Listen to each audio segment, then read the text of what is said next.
ಯಾರಾದರೂ ಮನೆಗೆ ನೆಂಟರು ಬಂದರೆ ಅಥವಾ ಯಾವಾಗಲೂ ಚಿತ್ರಾನ್ನ ಪುಳಿಯೋಗರೆ ತಿಂದು ಬೇಜಾರಾಗಿದ್ದರೆ ಈ ರೀತಿ ರೆಸಿಪಿ ಟ್ರೈ ಮಾಡಿ. ತುಂಬಾ ಈಸಿಯಾಗಿರುತ್ತೆ.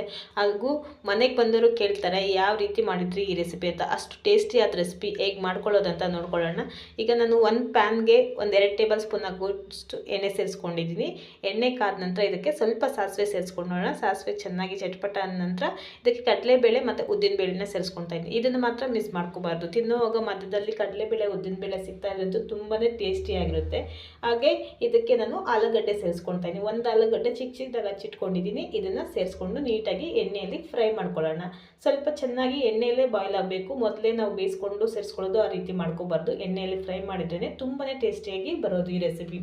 ನಂತರ ಈ ರೆಸಿಪಿಗೆ ಮೇನ್ ಇಂಗ್ರೀಡಿಯೆಂಟೇ ಬಟಾಣಿ ಹಸಿ ಬಟಾಣಿನ ಸೇರಿಸ್ಕೊಳ್ತಾ ಇದ್ದೀನಿ. ಹಸಿ ಬಟಾಣಿ ಇಲ್ಲ ಅಂದರೆ ನಾವು ಒಣ ಬಟಾಣಿ ಆದರೂ ಬೇಯಿಸ್ಕೊಂಡು ಸೇರಿಸ್ಕೋಬೇಕಾಗುತ್ತೆ. ಇದನ್ನು ಚೆನ್ನಾಗಿ ನೀಟಾಗಿ ಮಿಕ್ಸ್ ಮಾಡ್ಕೊಳ್ಳೋಣ. ಸ್ವಲ್ಪ ಎಣ್ಣೆಯಲ್ಲೇ ಚೆನ್ನಾಗಿ ಫ್ರೈ ಮಾಡ್ಕೊಳ್ಳೋಣ. ಸ್ವಲ್ಪ ಫ್ರೈ ಆದ ನಂತರ ನಾವು ಇದಕ್ಕೆ ಬೇರೆ ತರಕಾರಿ ಅಂದರೆ ಬದನೆಕಾಯಿ ಆ ರೀತಿಯೂ ಸೇರಿಸ್ಕೋಬಹುದು. ನಾನು ಇಲ್ಲಿ ಸ್ವಲ್ಪ ಕ್ಯಾಪ್ಸಿಕಮ್ನ ಸೇರಿಸ್ಕೊಳ್ತಾ ಇದ್ದೀನಿ. ಒಂದು ಅರ್ಧ ಕ್ಯಾಪ್ಸಿಕಮನ್ನು ಚಿಕ್ಕ ಚಿಕ್ಕ ಕಟ್ ಮಾಡಿ ಇಟ್ಕೊಂಡು ಇದನ್ನು ಕೊನೆಯಲ್ಲಿ ಸೇರಿಸ್ಕೊಂಡು ಎಣ್ಣೆಯಲ್ಲಿ ಮತ್ತೆ ಒಂದು ಸ್ವಲ್ಪ ಫ್ರೈ ಮಾಡ್ಕೊಳ್ಳೋಣ. ಇವು ಮೂರೂ ಹಸಿವಾಗಿದ್ದರಿಂದ ಬೇಗನೆ ಬಾಯ್ಲ್ ಆಗುತ್ತೆ. ನೀಟಾಗಿ ಎಣ್ಣೆಯಲ್ಲಿ ಫ್ರೈ ಮಾಡ್ಕೊಳ್ಳೋಣ. ಈ ರೆಸಿಪಿ ಅಂತೂ ಬ್ರೇಕ್ಫಾಸ್ಟು ಅಥವಾ ಲಂಚ್ ಬಾಕ್ಸ್ಗೂ ಮಾಡಿದ್ರಂತೂ ಮಕ್ಕಳೆಲ್ಲ ಇಷ್ಟಪಟ್ಟು ತಿಂತಾರೆ. ಜಾಸ್ತಿ ಖಾರ ಇರಲ್ಲ. ಹಾಗೆ ರುಚಿಗೆ ಎಷ್ಟು ಬೇಕೋ ಅಷ್ಟು ಉಪ್ಪನ್ನ ಸೇರಿಸ್ಕೊಳ್ಳೋಣ. ಚೆನ್ನಾಗಿ ಒಂದು ಬಾರಿ ಮಿಕ್ಸ್ ಮಾಡ್ಕೋಬೇಕು. ಉಪ್ಪಿನ ಅಂಶ ಎಲ್ಲ ಚೆನ್ನಾಗಿ ಹಿಡ್ಕೊಳ್ಳೋ ರೀತಿ 1-2 ನಿಮಿಷ ಫ್ರೈ ಮಾಡಿಕೊಂಡ್ರೆ ಸಾಕು. ಈಗ ನೀಟಾಗಿ ಮತ್ತೆ ಎಣ್ಣೆಯಲ್ಲೇ ಬೇಯಿಸ್ಕೊಳ್ತಾ ಇರೋಣ.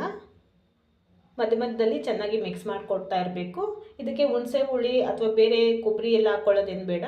ಲಿಡ್ ಕ್ಲೋಸ್ ಮಾಡಿ 1-2 ನಿಮಿಷ ಹಬೆಯಲ್ಲಿ ಬೇಯಿಸ್ಕೋಬೇಕು. ಲೋ ಫ್ಲೇಮಲ್ಲಿ ಇಟ್ಕೊಂಡು ಹಬೆಯಲ್ಲಿ ಬೇಯಿಸ್ಕೊಳ್ಳೋಣ. 1-2 ನಿಮಿಷ ಆದ ನಂತರ ಇದು ತೆಗೆದು ಓಪನ್ ಮಾಡಿದ್ರೆ ಚೆನ್ನಾಗಿ ಈ ರೀತಿ ಆಲೂಗಡ್ಡೆ ಬಟಾಣಿ ಎಲ್ಲ ಚೆನ್ನಾಗಿ ಬಾಯ್ಲ್ ಆಗಿದೆ. ಈ ರೀತಿ ಬಾಯ್ಲ್ ಆದರೆ ಸಾಕು.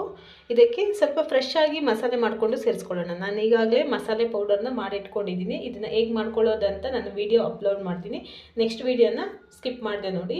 ಇದನ್ನು ನಾನು ಒಂದು 2.5 ಟೇಬಲ್ ಸ್ಪೂನ್ ಆಗೋಷ್ಟು ಸೇರಿಸ್ಕೊಳ್ತಾ ಇದ್ದೀನಿ. ಇದಕ್ಕೆ ನಾನು ಮನೇಲಿ ಫ್ರೆಶ್ ಆಗಿ ಮಾಡ್ಕೊಂಡಿಲ್ಲ ಅಂದರೆ ಹೊರಗಡೆ ಸಿಗೋವಂಥ ವಾಂಗಿಬಾತ್ ಪೌಡರ್ ಆದರೂ ಸೇರಿಸ್ಕೋಬಹುದು. ಅದನ್ನು ಸೇರಿಸ್ಕೊಂಡ್ರೆ ಸೇಮ್ ಟೇಸ್ಟೇ ಬರುತ್ತೆ. ಈ ರೀತಿ ಪೌಡರ್ನ ಮಿಕ್ಸ್ ಮಾಡಿಕೊಂಡು 1-2 ನಿಮಿಷ ನೀಟಾಗಿ ಮಿಕ್ಸ್ ಮಾಡ್ಕೊಳ್ಳೋಣ. ಒಂದು ವೇಳೆ ಗ್ರೇವಿ ಥಿಕ್ನೆಸ್ ಗಟ್ಟಿ ಆಗಿದೆ ಅಂದರೆ ನೀರು ಮೇಲೆ ಸ್ವಲ್ಪ ಸ್ಪ್ರಿಂಕಲ್ ಮಾಡ್ಕೋಬೇಕು ಅಷ್ಟೇ. ಜಾಸ್ತಿ ನೀರೇನು ಆ್ಯಡ್ ಮಾಡ್ಕೋಬಾರ್ದು. ಇದೇ ಎಣ್ಣೆಯಲ್ಲಿ ನಾನು ಫ್ರೈ ಮಾಡ್ಕೊಳ್ತಾ ಇದ್ದೀನಿ. ಇದಕ್ಕೆ ನಾನು ಈಗಾಗಲೇ ಅನ್ನ ಮಾಡಿಟ್ಕೊಂಡಿರೋದ್ರಿಂದ ಆ ಅನ್ನನ ಸೇರಿಸ್ಕೊಂಡು ನೀಟಾಗಿ ಮಿಕ್ಸ್ ಮಾಡ್ಕೊಳ್ತಾ ಇದ್ದೀನಿ. ಚೆನ್ನಾಗಿ ಮಿಕ್ಸ್ ಮಾಡ್ಕೊಳ್ಳೋಣ. ಅಥವಾ ನಾವು ಈ ಗ್ರೇವಿನ ಎತ್ತಿ ಇಟ್ಕೊಂಡು ಮತ್ತು ಯಾವಾಗ ಬೇಕೋ ಆವಾಗ ರೈಸ್ ಜೊತೆ ಮಿಕ್ಸ್ ಮಾಡ್ಕೋಬಹುದು.